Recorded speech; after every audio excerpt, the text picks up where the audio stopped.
يرأس هذا المجلس أحد كبار علماء باكستان ممن له باع طويل في هذا المجال، هو فضيلة الشيخ محمد تقي العثماني، رئيس المجلس الشرعي لهيئة المحاسبة والمراجعة للمؤسسات المالية الإسلامية، وهذه كلمته.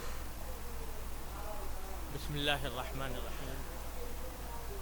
الحمد لله رب العالمين، والصلاة والسلام على سيدنا ومولانا محمد خاتم النبيين وعلى آله وأصحابه أجمعين، وعلى كل من تبعهم بإحسان إلى يوم الدين.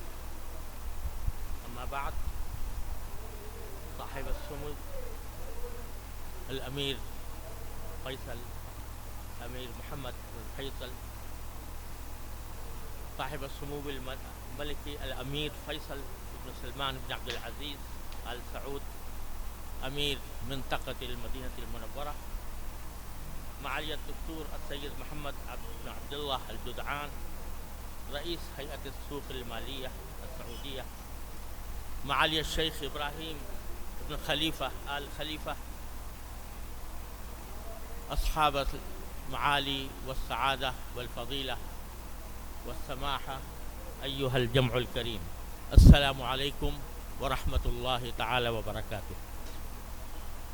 الواقع أني أشكر الله سبحانه وتعالى على ما جمعنا في هذه البقعة المباركة التي انبثقت منها أشعة النور الإلهي والهداية الربانية، فتنورت بها آفاق الأرض في مشارقها ومغاربها.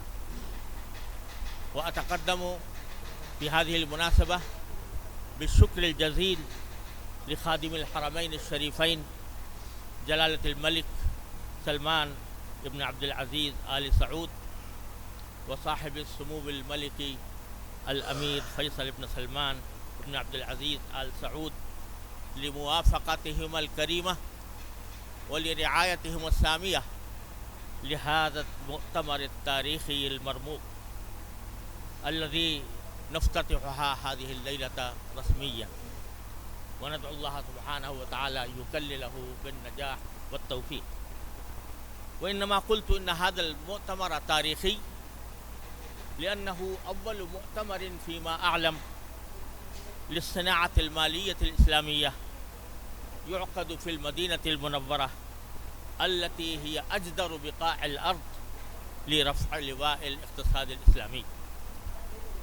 والفضل يرجع إلى صاحب السمو الملكي فيصل بن سلمان بن عبد العزيز حفظه الله تعالى ورعاه، لدعمه المتواصل لهيئة المحاسبة والمراجعة للمؤسسات المالية الإسلامية، فجزاه الله تعالى خيرا. وإنما قلت إنه مؤتمر مرموق لأنه أول مؤتمر فيما أعلم يعقد لتقويم تجربة المؤسسات المالية الإسلامية التي مضى على عملها 4 عقود.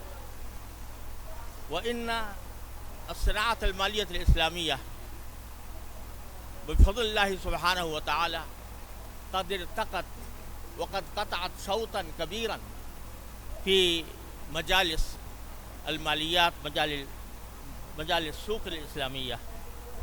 ولكن بعد هذه 4 عقود لا بد من أن نقوم هذه التجربة، وقبل أن نتقدم للإمام لا بد أن ننظر إلى ما وراءنا من إيجابيات وسلبيات لهذه الصناعة المبتكرة الرضيعة حتى الآن. فأرجو أن تكون جلسات هذا المؤتمر توفي بهذا الغرض، وتنظر في إيجابيات هذه الصناعة وسلبياتها. ولا أريد أن أطيل، ولكني أريد أن أركز على نقطة واحدة فقط، وهي أن المؤسسات المالية الإسلامية حتى الآن قد عاشت ولا تزال في ظروف صعبة